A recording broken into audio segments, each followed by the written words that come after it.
Good afternoon, and thank you for joining us and taking part in our Yom HaShoah, or Holocaust Remembrance Day program, brought to you by the City of Mission Viejo and the Jewish Federation of Family Services of Orange County. I'm Council Member Ed Sachs, and I'm very proud to be with you today.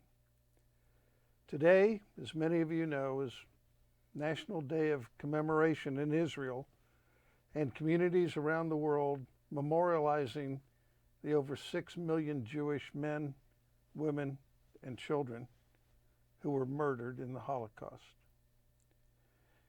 Yom HaShoah, the anniversary of the start of the Warsaw Ghetto Uprising, also honors the people who survived that era of evil and the heroes who found the courage to resist Nazi oppression. During today's program, you will see 6 lit candles representing those 6 million people who perished in the Holocaust and the heroism of survivors and rescuers. Because of these unprecedented times with the COVID-19 virus, we bring you our program virtually while we practice social distancing, like I am with our guest here today. In just a few minutes, I will have the privilege of introducing to you 90-year-old Auschwitz survivor who was only 10 years old in 1939 when the Germans invaded Poland and occupied his hometown. He will talk about how he survived not one, but 2 concentration camps and his daring escape from the death march. And I hope we have time where he could tell you a little bit about his exchange with his father, an Orthodox Jew, about how he felt at the time. During this program, we invite you to submit questions for our special guest by emailing remembrance@cityofmissionviejo.org or by calling 949-470-8464. We hope to address as many questions as possible. So without further ado, please welcome Holocaust survivor Sam Silberberg. Sam, one of those heroes we talk about from the Holocaust era and one who escaped. Sam, thank you for joining us today. Can you take us back in time a little bit and begin to tell us your story? Thank you very much. Well, I want to start the story by telling the people that they're dealing here with a 90-year-old man who knows that time is limited and had the benefit of looking back at the years to evaluate. In this time of the pandemic that we all live in, and it's all hyped up in the media. And I want to tell you, don't worry about it. It's not as bad as it sounds or it looks.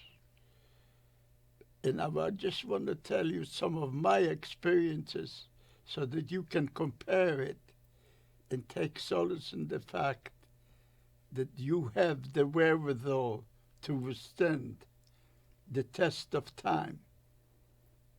And I'm just going to tell you to begin with about how as I look back at my life, when you get to be my age, and God gave me the privilege to be fairly healthy at 90, you look back, what is your biggest accomplishment in life?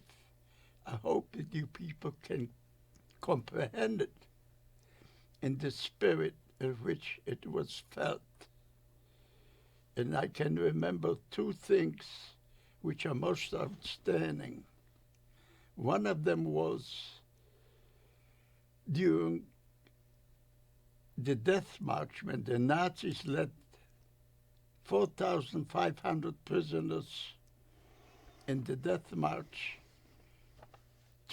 while the Allied forces were advancing to dig trenches for German defenses deep into Germany, and they marched us without food or anything, and all we had to do is survive by melting snow in the metal canisters that they gave us.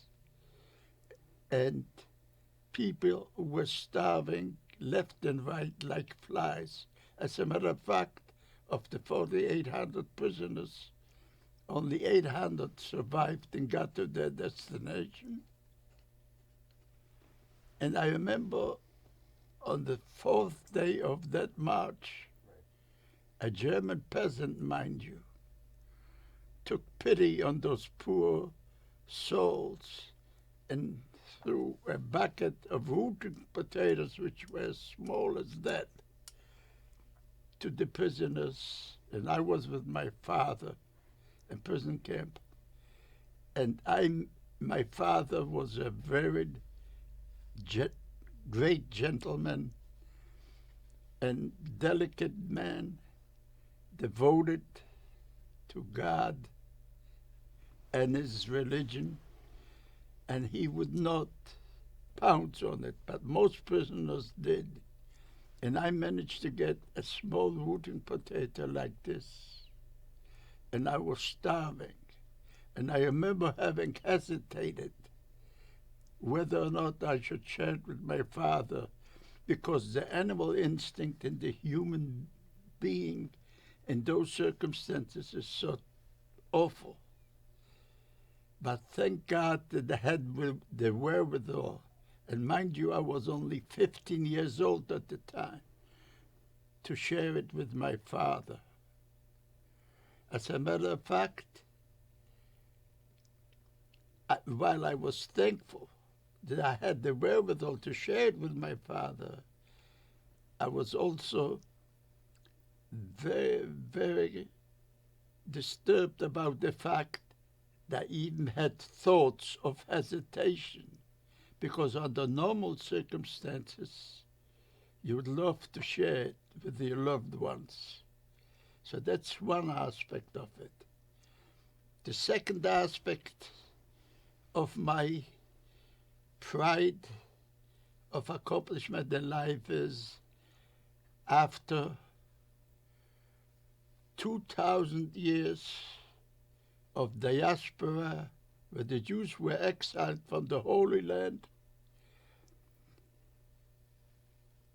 I had the chance to join the underground and going through circuitous routes to reach the Holy Land, and was able to participate in the war of liberation and establishment of the State of Israel. That was, look, during my subsequent life, I did all sorts of stuff. I made money and lost money. But in the bare essence, when it comes down to it, what's important in life is your spiritual and emotional satisfaction of accomplishing goals which supersede material needs. And that was one of them. Now I'm going to tell you exactly what happened since the age I was actually 9 years old. In November of 1938, my grandfather was having a bon voyage party because he was departing to the Holy Land, and we were all gathered at this celebration when I, as a kid, saw a bunch of young men gathered and having very serious discussions. And somehow, as a 9-year-old, I was nosing around to find out what it's all about, what they discussed. So an uncle of mine, his name was Uncle Moses, noticed me being perturbed by and curious about what's transpired. So he told me, you know what they're discussing? They're discussing the German invasion of Sudetenland. And they're discussing Kristallnacht, which is a German word translated meaning the night of broken glass, when German goons attacked, destroyed, and killed many Jews, destroyed many synagogues, and so on. And the clouds of war were imminent, my uncle told me. And he just warned me. He said, look, Sam, if God forbid something happens and Germans invade Poland and there is a pogrom of that sort and your life is threatened, I want you to go to Palestine, to the Holy Land, where you will be able to establish your own identity without any persecution and discrimination, etc. And he gave me a lesson in geography, telling me, you know, you go through Austria, you go through all these other countries to Turkey, from Turkey to Syria, and from Syria to the Holy Land, etc. So that ignited me the spark of Zionism for the urge to establish a Jewish national home and state where Jews will no longer be persecuted. And that spark endured in me for the rest of my life. Well, in September 1, 1939, the Germans invaded Poland. And immediately upon their occupation, they took Jewish people hostages, so that in case something happens to a German soldier, they will get executed. As a matter of fact, in an adjacent town to ours, they executed 2 of my uncles. And right after that, they took my father hostage. The whole family was afraid as to what's going to happen to him, and we were very worried. And since the family consisted of about 108 people surrounding in local towns, surrounding towns, we had to call all our financial resources to bribe some German officials to release my father. So it took him a few days, and after he was released, he was unrecognizable. They cut his beard off, they shaved it off.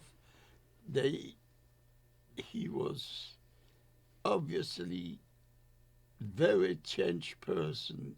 It was awful what they did, but at least he was alive. And now our family had a lot of businesses, and the Germans immediately issued edicts where they confiscated all Jewish businesses, but since they did not have the personnel to supervise it, but they sent a German supervisor to supervise the business, and they collected all the earnings of the business, depriving my father and the family of a livelihood.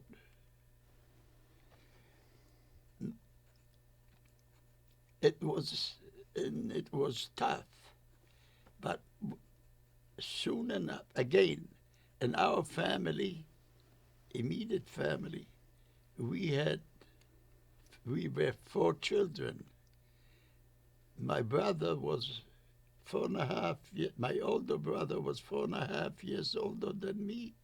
I had a younger sister about 18 months younger than me, and a younger brother about 4 years younger than me. And as the Germans immediately issued edicts to prohibit Jewish children from getting education, so the family was in a very, very bad situation because we couldn't have an income because they confiscated all the money that the business earned, and yet they prevented the children from having an education.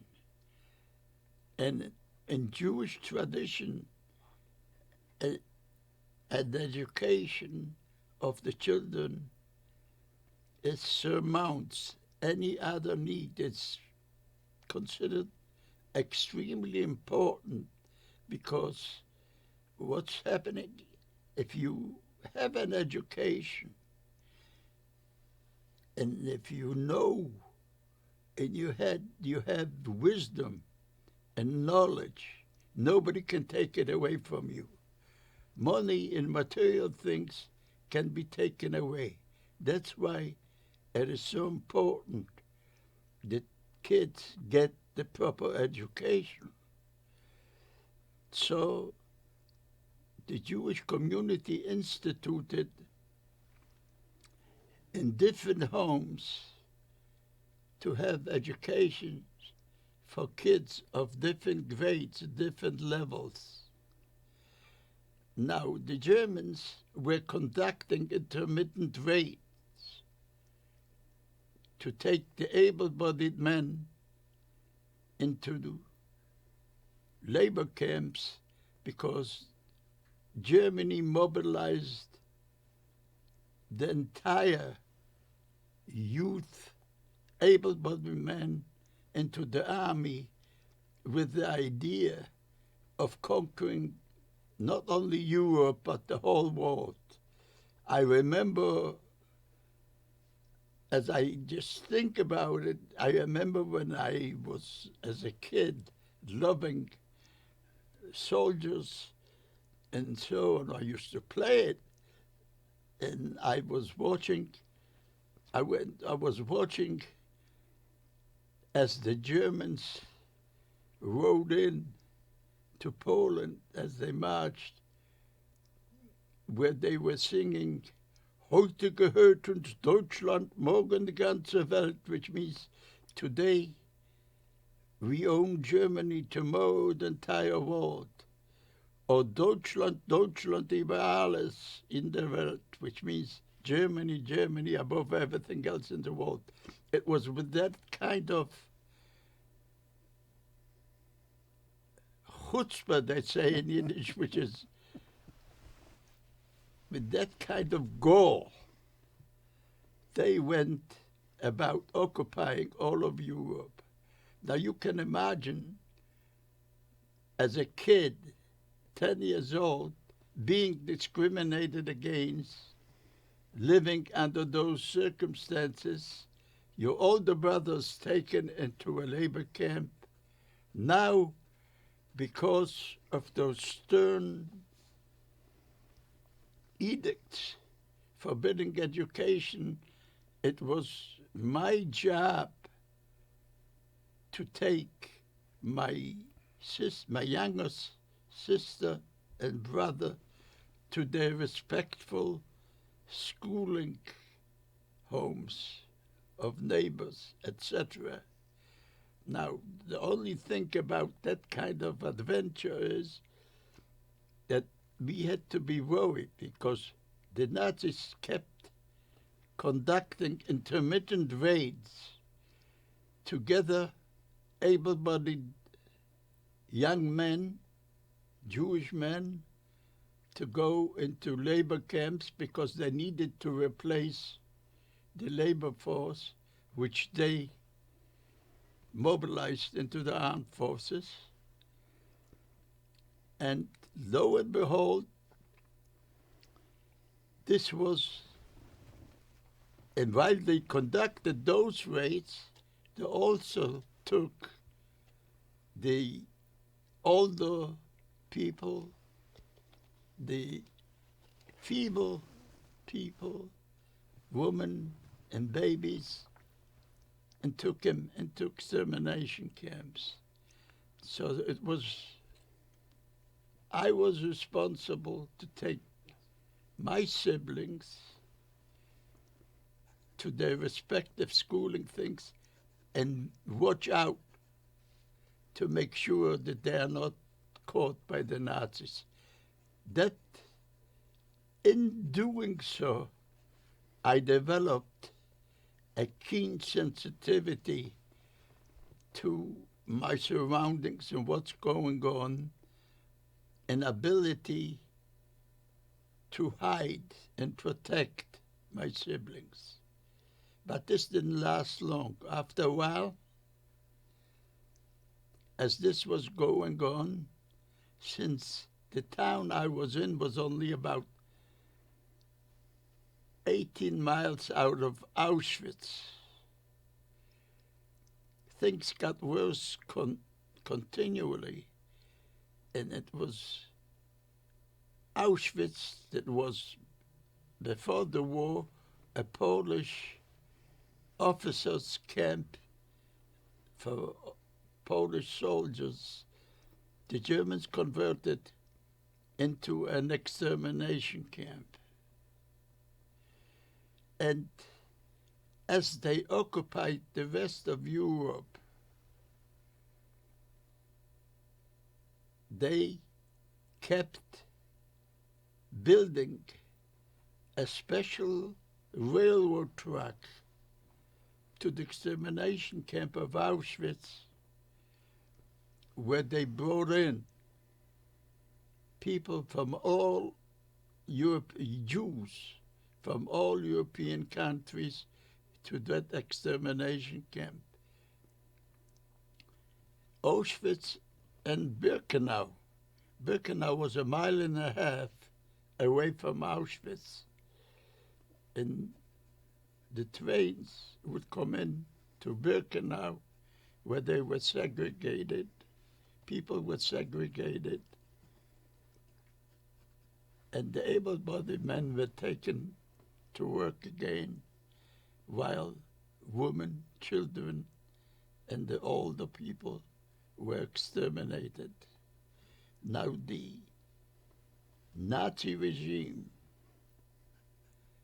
was so intent on eliminating and exterminating the Jewish people that in January of 1942, in the town of Wannsee, which is outside of Berlin, the Nazi hierarchy gathered and decided upon a plan of extermination which was unequal with the most brutal and human existence of the Jewish people.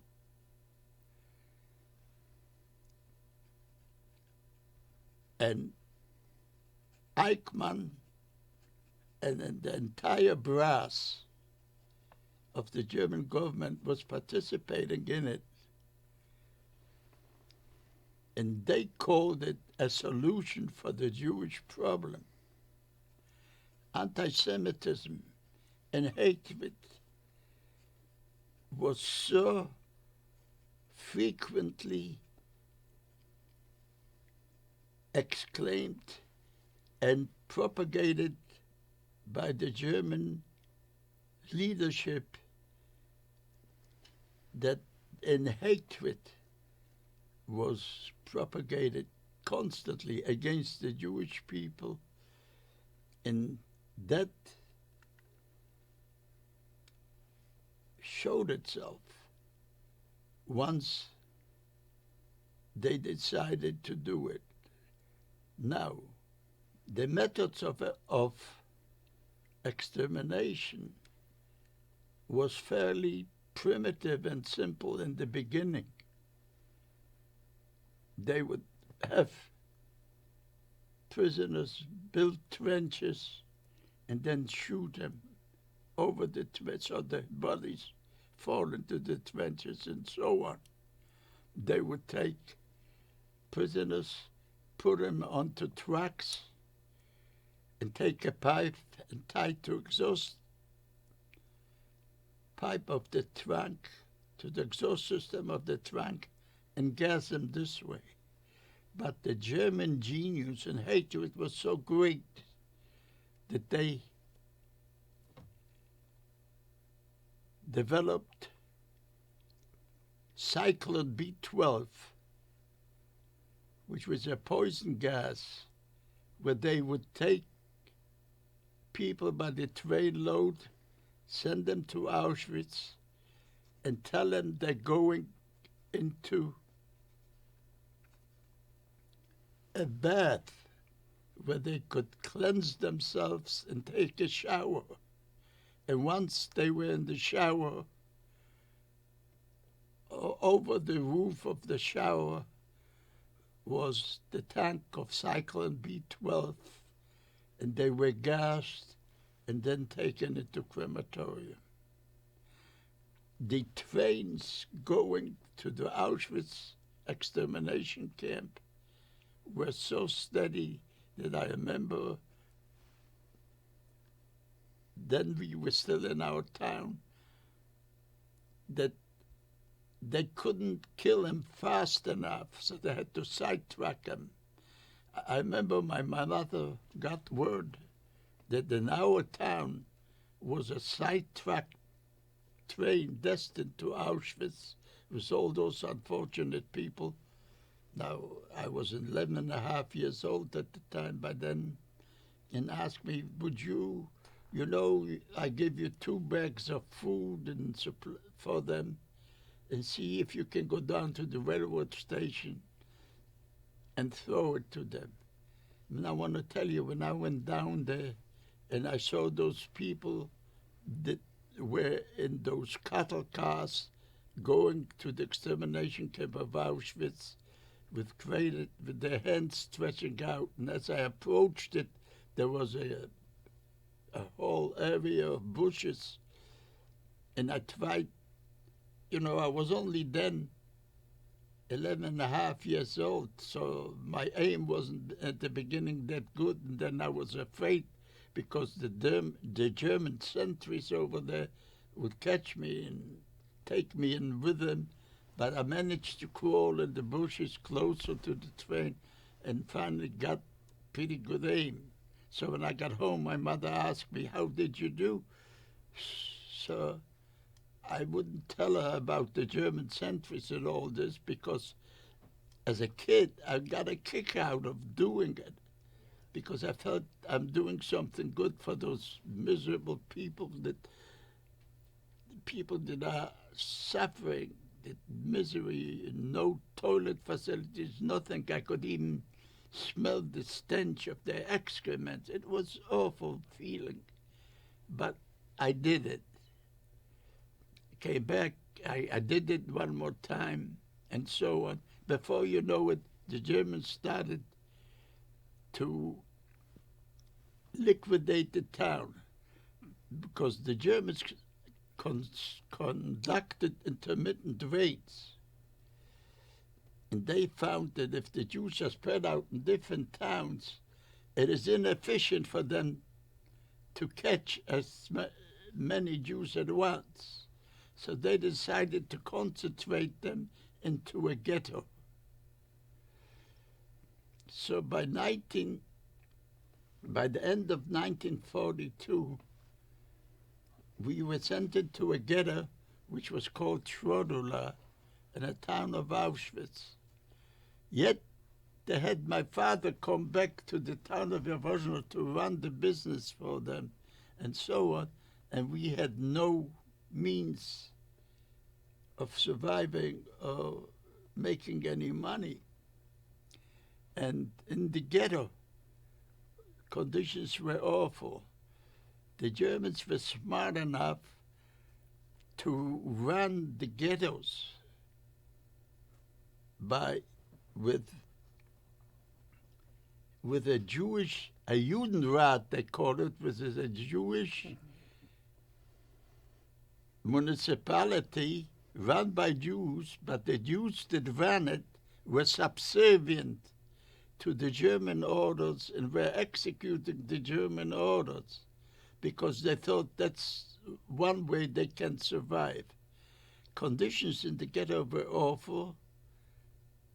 Food was rationed. Everything was in short supply. And when everything is in short supply, you guys know with the pandemic how bad it was, how people panicked to get groceries. Can you imagine a time of war where everything is rationed? How that was. It was awful. And people were starving actually from hunger. And what happens in time like this, there's price gouging, and the Judenrat, which is the people that ran it, prohibited citizens from going outside because it was fenced in. You had to have a special permit. And if you want to get a special permit, you would have to pay payola, a substantial amount of money, which we didn't have. Now, we needed to survive. And since in the ghetto, we were located in an apartment on the ground basement floor, which was on a hill overlooking the surrounding area. He told me, you know what, we will open an opening in the fence which is covered by bushes, and he told me, you will go out. Now remember, my older brother at that time was in a labor camp. My younger brother and my sister and I and my father were in this with other members of the family, different related family, etc. And all of us were in a condition where we were starving. So we were forced. You know, necessity is the mother of invention. And when you starve, you got to do something. So my father said to me, listen, son, you're going to go out. You're going to smuggle your way outside of the ghetto. And what you're going to do is this. You will buy goods, because in the Jewish community there were craftsmen which were able to do all sorts of stuff. They were making there were shoemakers making shoes, they were manufacturing shoes, suits, and so on. The agrarian Polish community outside of the ghetto didn't have a source of supply of that sort. So what you do is take some manufactured clothing and shoes that you purchase in the ghetto and sell it outside to the agrarian community, with which you can buy food products and so on, bringing into the ghetto.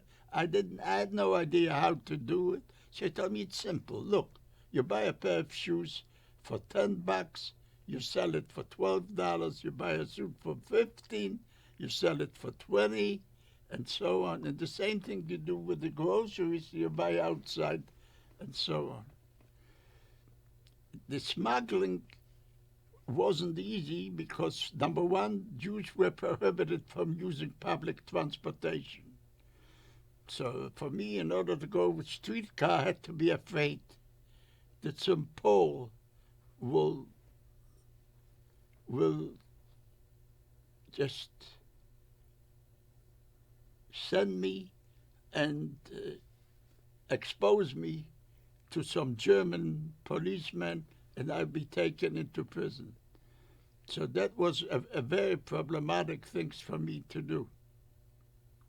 But I managed to do it. Everything was fine, but I had to be afraid.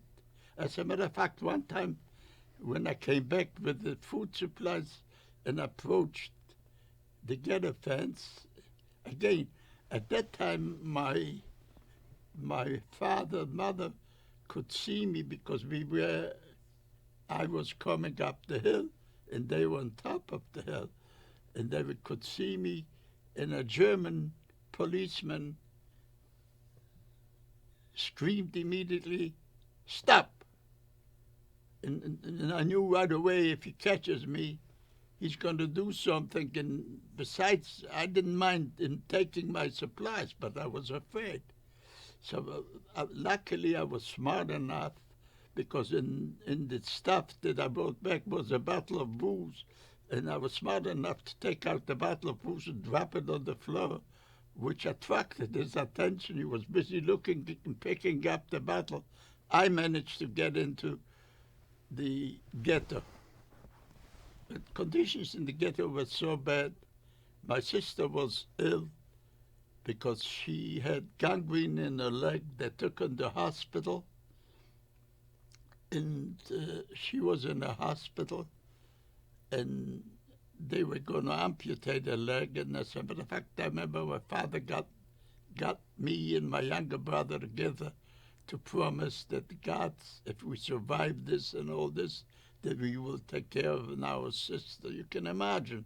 You get this at the age of 12 and a half. Sam, I have to ask you, we're running out of a little bit of time, and I hate to interrupt you. Can you tell us a little bit about when you were captured and when you escaped, your experience in the camps and your escape? The Nazis liquidated the ghetto. They surrounded the ghetto and asked 35,000 people to assemble in a huge lot where they made selections. When they made this, and it was a roped-off sections, they ordered everyone to report. And as we were reporting, at that time my sister was in the hospital. We knew she's going to be taken to Auschwitz and won't make it. So my father said, you know what? My father and mother decided I go with my father, my younger brother goes with my mother. So we went, and as we saw the roped off sections and everything else, I said to my father, you know what? I don't want to be a handicap to you, because you are able-bodied.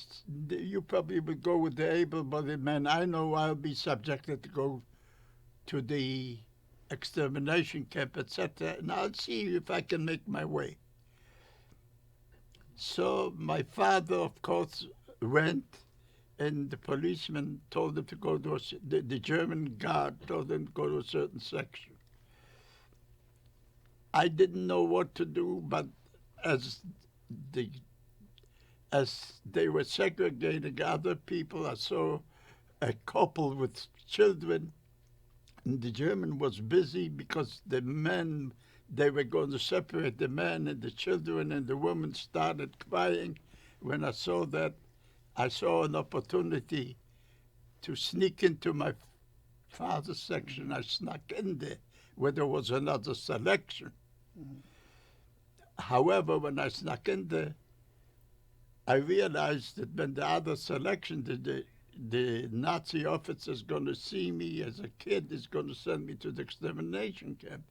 Luckily, there was a construction site nearby. I was able to take a cinder block and put it in the back road, stood up on top of the cinder block so the Nazi won't see that I'm a kid. So when he made the selection, he asked my father, what is your profession? He said, he's a mason. So he sent him to the able-bodied section. I could tell the difference. And when he sent him to the able-bodied section, he asked me, what are you doing? I said, I'm a mason's helper. So he also told me to go to the able-bodied section, but I couldn't step down while he's still watching. Right. So I had to wait, he went further away. Right. And I was able to sneak into my father's section. I was taken with my father because he said he was a Mason, they took him to a concentration camp, to a labor camp called Annaberg.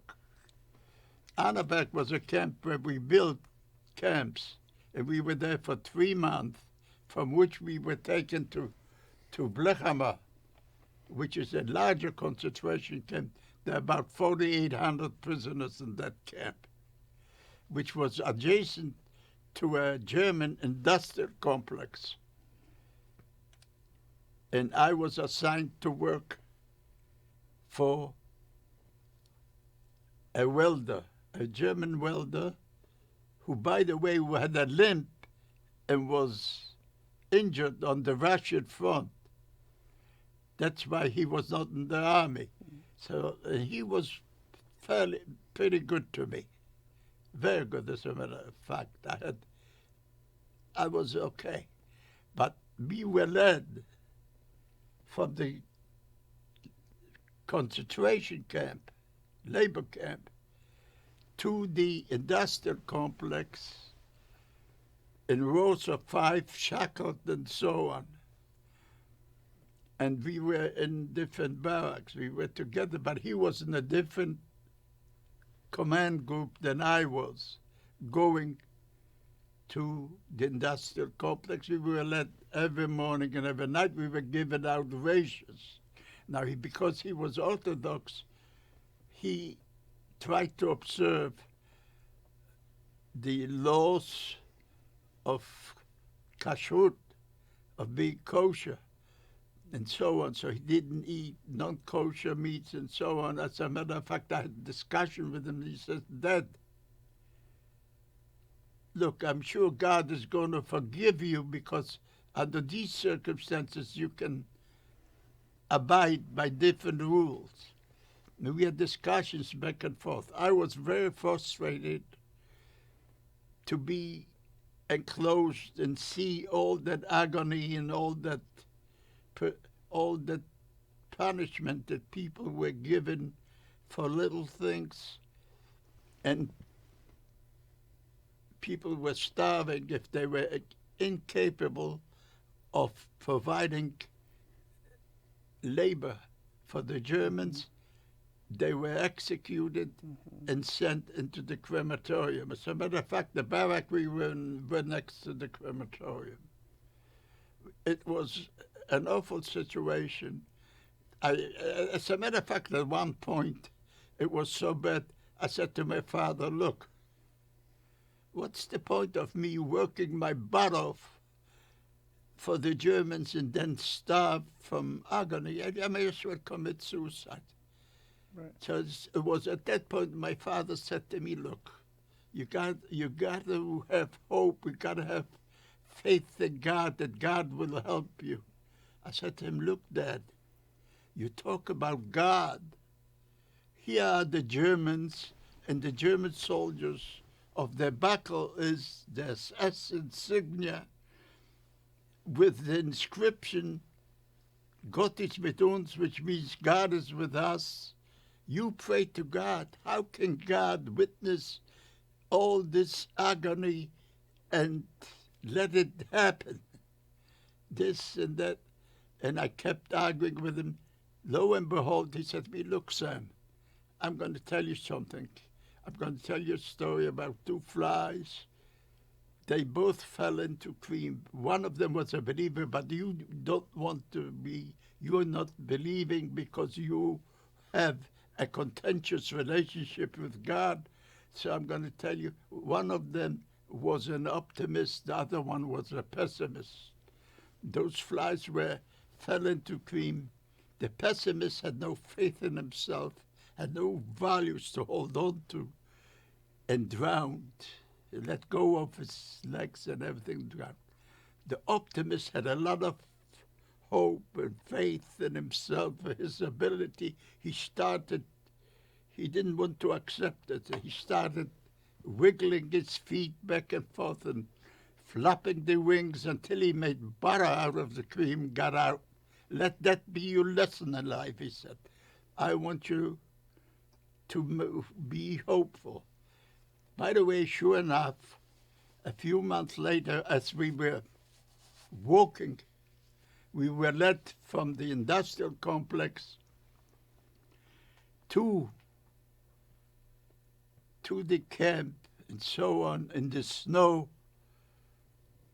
I noticed a woman walking on the side. At the beginning, I didn't know who it is. As we got closer, I realized she had the same coat as my mother. And I got closer yet, I realized it was my mother. Oh, my.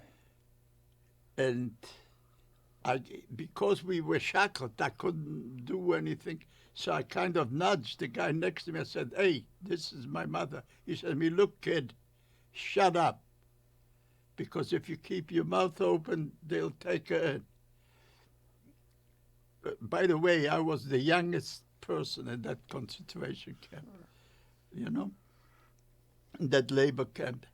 So lo and behold, we got note that my mother left a note in my father's section with the contact information and so on. So we had a problem. The question is, how do we get in contact with my mother and so on? My father tried all sorts of ways to see if we can have a way of contacting. Finally said to me, "You know what? Ask your boss." Because he was disenchanted after he was injured from the Russian front and so on. Maybe he will do it. Don't tell him it's your mother. Tell him you have an aunt someplace in the monastery, and would he go and visit her and so on. I did. I did, and he went. He was willing to do it. You see, while I really detest Germans and all this, they're good people in every nationality. You just got to find them. There were few and far in between, but I was fortunate enough to have that. So he brought back food and so on. I can tell you a million stories about things that transpired in camp, because despite the food that we got, that he brought from her, we lived under awful conditions. People were dying and so on. But my father came back to me and says, "You see, when you have hope, there's a light shining someplace. So it's a lot better than despair." But during this time, Sam, during this time when you were questioning your father and you were questioning what was going on and all of this pain and suffering, did you ever lose faith in God? It's not. I don't know if I would lose faith. I did, in a way. As I told you, I had a very contentious relationship with God. I was angry. Yes. I was angry. What did I do as a kid to deserve such punishment and such suffering? And I said to my father, "You say how righteous God is and so on." As a matter of fact, I brought it up to him. I said, "Look, at every Passover celebration at the Seder, you end the Seder with the sentence, L'Shana Ba B'Yerushalayim, which means, I hope we celebrate next year in Jerusalem. If you would have gone to the Holy Land before with my grandfather, we wouldn't have been through this and all that." So it's, it's not a question that you're losing faith in God, but when you are under such punishing circumstances, you not only lose faith, you are embittered. And nobody likes to be embittered, but we're forced to be. In any case, by January of 1945, when we could hear the Russian artillery and everything, it was actually January 21st of 1945, the Germans decided to evacuate the ghetto and take the prisoners deep into Germany, both to serve the German army, to dig trenches and so on. And they called it, that's in the annals of the history of the concentration camp, known as the Death March, because they led us from what every day without feeding us. All they asked us to take along is a blanket and the canister. And we hoped the reason they asked us to bring the canister, they would feed us. They didn't feed us. We had to go in the snow. I didn't tell you that when we were in the industrial complex, there were also prisoners of war from England, France, Russia, you name it. And as well as other civilians from European countries. We were forbidden to have contact with them. However, we did have contact. You didn't rather follow what you're forbidden to do.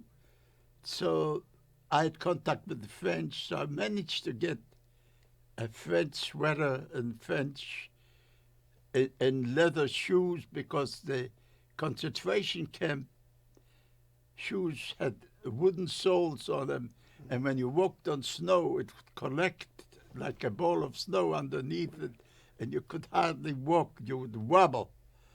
In any case, I had this. So when they took us out on the Death March on January 21st, things were awful. They would take us, and people were already emaciated, they couldn't walk, and they would overnight us in abandoned German barns, because the Germans ran away from the Russian onslaught because they knew that they were cruel to the Russians, and the Russians would take revenge on them. And we were hopeful that things went bad. People were dying like flies. Things were so bad that I wouldn't even take the blanket that I had that I was told to bring along, because I knew that towards the evening I would be able to take the blanket from a corpse. You can imagine a 15-year-old kid having to go through all of that. It was awful. But lo and behold, after 3 days, as the Germans walked us, I saw a sign on an intersection saying Neustadt is 35 kilometers. In Neustadt was the town where my mother was. It was the address of the town where my mother was as a non-Jew in a Catholic monastery. So I said to my father, look, do you see this? Let us hide in the barn next time we are there. It didn't work out because we were going to hide at the dusk of dawn, Right. While the roosters were crowing. The Germans got us out of the barn into this. Well, things went bad. Well, the 21st was a Sunday. Coming by Friday, it was the 26th. They take us out of the barn into an intersection out of the village. And as they took us out onto the intersection, of course, we were filling up our canisters with snow, because that was the only means of survival. We put snow into the canisters, melted on our belly so we could have something to drink, and so on. They halted us before at the intersection because there were caravans of Germans running away from the Russian onslaught. There were convoys of German soldiers going back and forth. There was also a column of French prisoners of war. So they halted the concentration camp inmates. We had those stripes, uniforms, and so on. But that day had to have been anniversary of my grandfather's death. And it's a custom, a Jewish religious custom, to say in the anniversary of death, to say a memorial prayer. And this has to be done in the quorum of 10 men. Mm-hmm. But since the Germans stopped us, that enabled my father to go and say the memorial prayer. But at the same time, as he was saying the memorial prayer, I saw the German guard, Nazi guard, turning to a sled with his belongings and back to us. And I had no time. I just ripped off my striped cloth, and under which I had a French sweater and so on. And all I was able to do is poke my father on the shoulders. I said, "Dad, I'm going." And I left, hoping that they won't shoot me or that they won't notice it. And there was a bunch of German kids watching this, like you watch a menagerie or something. And I said in German, I said, "Hey, you lousy Jew bastards," and so on. I went by. By that time, I suffered of dysentery. Mm-hmm. And so I went to a snowbank on the side of the intersection to relieve myself. I don't know what happened. I passed out. To this day, I don't remember what happened, but I remember that I came to myself. So when you say, if I believe in God, I believe that was an act of God. Yes, sir. God. But the way I want to tell you, that was not the only act. I've written a book about my experiences. It's called From Hell to the Promised Land.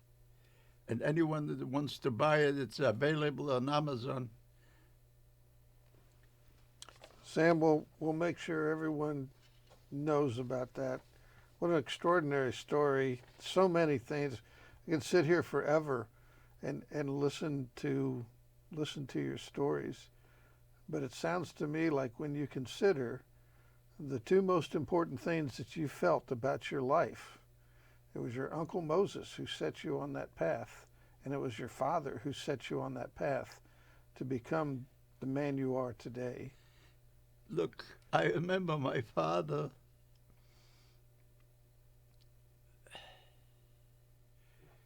It is painful to know that you lost a parent that fashion and that thing. So we went back from, I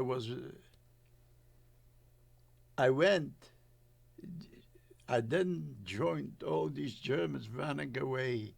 A German woman would tell me would repeat verbatim the German propaganda, how the Jews are financing the war and all this. Finally, at the meantime, Russian planes were attacking the German military convoys. So when this was taking place, we had to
But I was telling you about that potato that I shared with my father. Yes. You know, a person not going through anything like it would have a difficult time perceiving it even, that this would be a source of pride for a 90-year-old person of an event that happened 75 years ago. 75. Yes, sir. Yes, sir. It's hard. It's hard to imagine. It's hard. It's very hard to imagine.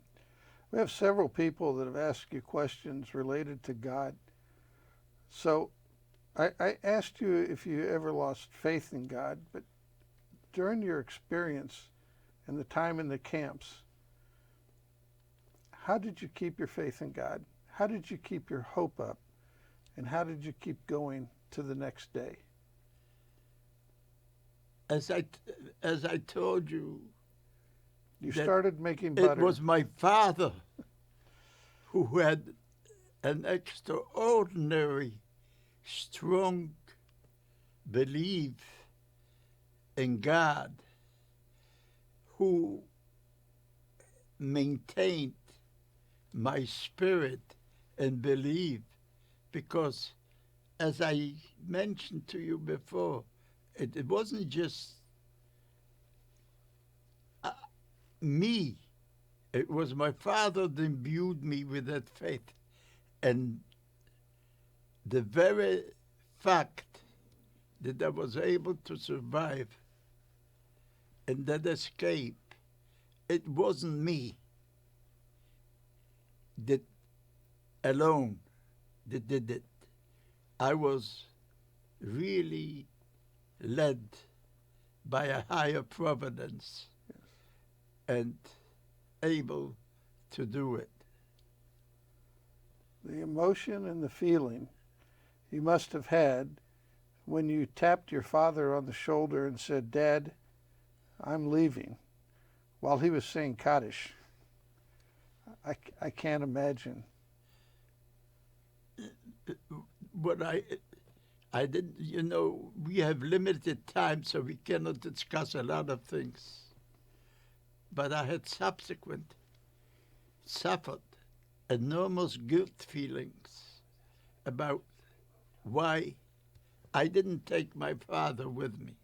I want to tell you that I had previous occasions when I was leading my cousin and children, and we were caught, and I escaped while being loaded on a truck to Auschwitz with a cousin of mine. Mm-hmm. I was able to take him with me. Mm-hmm. But here I escaped without taking my father with me, and I know mentally that it was physically impossible for me to do it, because the risk to my life was enormous. But for me to take the responsibility of taking my father, me being the kid, the relationship equation doesn't quite work. Well, it didn't happen, but and I knew mentally that it couldn't have happened, yet the agony and the pain that I had about me not having attempted to do it was enormous and has punished me almost all my life. One of the next questions we have that I think most people would like to understand is, after your experiences, how did you come to learn to recover for those and start to enjoy life? Because even in the short time that I've gotten to know you, which has been a blessing on my life, you love life. I can tell. How were you able to come and transition from the horrid experiences that you had back in World War II to your love of life today? For one thing, you can't live in the past. Any person, I don't care who it is, tries to kick himself in the rear for mistakes he made in the past and all this is wasting a lot of time. As this goes for this as well as hate. If you spend the time hating, you just fail to enjoy life in its fullest. Life is really short. Yes, sir. And let me tell you, I might be 90 years old, but I try to enjoy life. Even in this pandemic, we here in Orange Country are blessed with a topography which is gorgeous. We have mountains. We can go. We have trails. And you can go and enjoy the wonders of the world. And if you are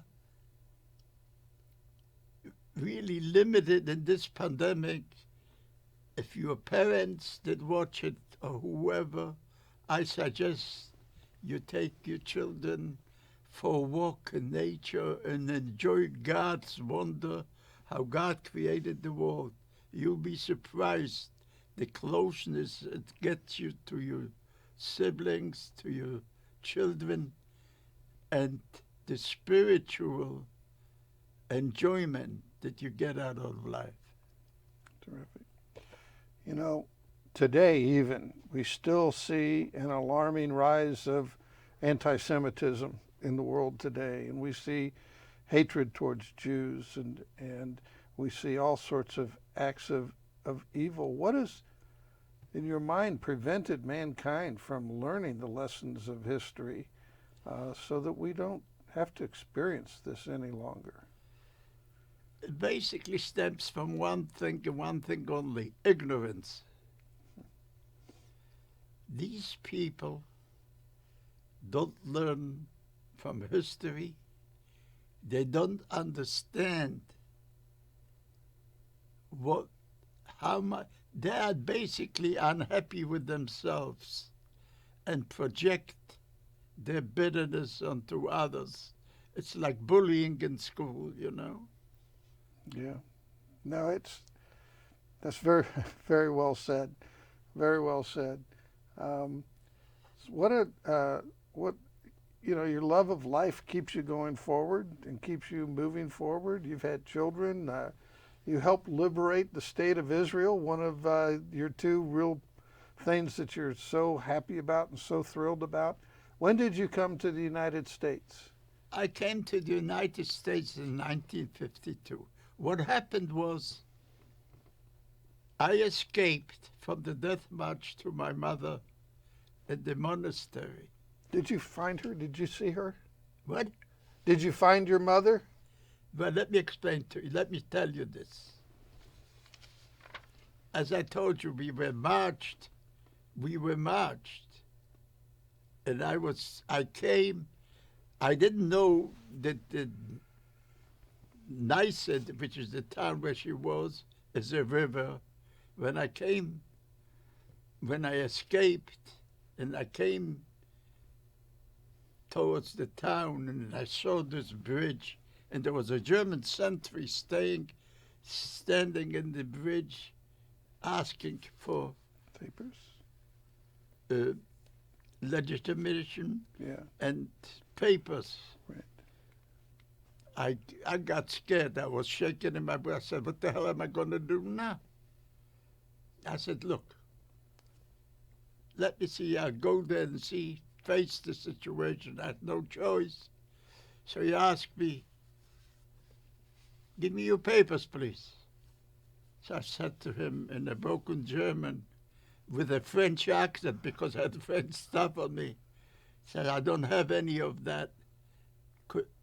Could you? I said, look, I was working for a German peasant in German. And while the Russian planes were attacking the convoys, We dispersed in the fields. My peasant had all my papers, and we got lost. Now I come here to look for work. And I came there. So if we were going back and forth. Finally, he said, "Get the hell out of here." So I did. And I went towards the monastery. Then you imagine the Jewish Orthodox kid going into a Catholic monastery and living after 2 years in a concentration camp. I go to the monastery. Everything was spick and span. And I just barely opened the door and see this beautiful banister. On the left, there was this huge cross of Christ and so on. I was afraid to expose my mom's identity and so on. My heart was beating like a drum. I go in, luckily the nuns were at prayer. I go in, stay behind the cross, my heart palpitating, and I see this woman walking down the stairs in a white uniform and so on with a tray. I didn't know. I wait, and I get impatient. Finally, the woman is coming back with a tray, cookies and everything and so on. So I say to her in German, "Excuse me, please. Do you know a certain woman by the name of Barbara Sigmund?" That was her Aryan name. I didn't recognize her, that she's my mother in the white uniform. And I grew taller, so, there was a discrepancy there that I didn't quite know how to make out, and I was afraid. So she looks at me and she says, "Ja, ich bin das." Yeah, I am the one. "Wer sind Sie denn eigentlich? Who are you, actually?" She says, "Mama, don't you recognize me?" And she told me to go out, which I did. And she took me to another monastery where an aunt of mine it was an agrarian monastery where they had cows and so on. So she could put me in a summer residence. And that's how we survived the war. And after the war, we hoped that other members of the family would survive. But out of a family of 108 total, only 5 people survived. Okay, so I joined in the communist occupation of Poland was totally discriminatory towards Jews, and anti-Semitism in Poland was horrendous. So to survive, we engaged in black market stuff. So I met in Krakow a young guy who was, I was then not even 16 years old. So I met in Krakow a young guy who was in an orphanage which was run by the Zionist organization in Budapest, Hungary. And he told me how the goal is to go to Palestine, which exactly matched what I wanted to do. Right. So I when I came back from Krakow to our town, I said to my mom, "How about me joining it?" We discussed it back and forth. She agreed to it, and she escorted me to the railroad station because I had a date with him to go to Budapest and join the orphanage. Well, as we got to the railroad station, his name was Lolek. We met, and the train was, the conductor was already whistling for the train to move. My mom started crying. She says, "Don't leave me in all this." And it was a horrible moment, of separation. So, but the train was almost moving. So I said to her, "Look, Mom, maybe you could afford to lose a husband and 3 kids. I don't want it to happen to me, and I got to do something about it. And I'm going to. I love you." And I jumped on the train while it was moving. And we went to Budapest to an orphanage. Again, you know, I could talk about the story for how long. That's in the book. If you want to know everything. We'll plug the book. Don't. Sam, your courage is extraordinary, and people are asking questions, and they want to know what kept you from going crazy, what held you together. I was crazy. What thoughts pushed you forward. I think you're a little Meshuggah right now too, by the way. But what? Hey, you don't know it. I want to tell you something. I'm hiking every day, right? I'm hiking every day. I'm going on the mountain, and I'm probably the only 90-year-old guy. You know what they call me up there? No, sir. Mr. PV. You know what it is? It stands for? You're full of piss and vinegar. And that's what kept you going. Yeah, you gotta take light and lively. Look, every problem is surpassable. Time will tell you. We have a pandemic. Believe me, you will forget about it. Yes. Thank you.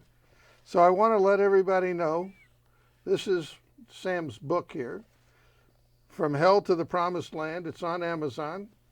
It's $15. Sam, I hope that your book sales explode in the next couple of days or so with this.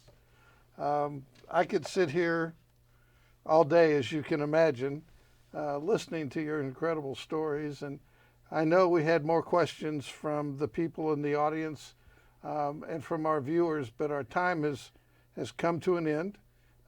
Thank you for helping us to keep the memories of the 6 million that were lost, men, women, and children, and we keep them in our hearts today, and we should keep them in our hearts and prayers every day. History is what we should pay attention to. History is what teaches us going forward what to avoid. Unfortunately, we don't listen to history. You got to learn the lesson from history. You have to learn the lessons from history. And so thank you to our viewers and the Jewish Federation of Family Services of Orange County for participating with the City of Mission Viejo to make this program possible. Stay safe, stay healthy, and be good to one another. Thank you. Thank you.